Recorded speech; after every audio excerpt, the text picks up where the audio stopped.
Late in the evening on January 8, 1811, an enslaved mulatto man named Charles led a slave revolt on Colonel Manuel Andre's plantation, located just outside of New Orleans.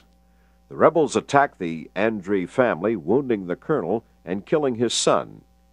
After the attack, the runaways regrouped and began marching southeast along the river road toward New Orleans. The group burned the plantations, taking supplies and food along the way, recruiting others at every stop.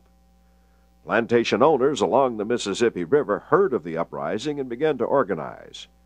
Colonel Andre organized 80 local militia troops and vigilantes to hunt down the rebels, numbering as many as 500 slaves. Meanwhile, other military troops were dispatched from New Orleans and Baton Rouge to help bring the rebellion to an end. On the morning of January 10th, the military forces pursued the rebels into nearby woods.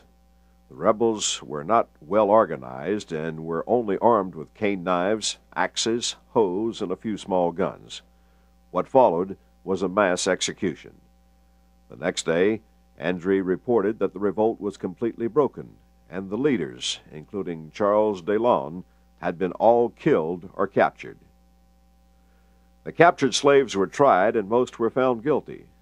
The condemned were executed as a terrible example to all who would disturb the public tranquility in the future.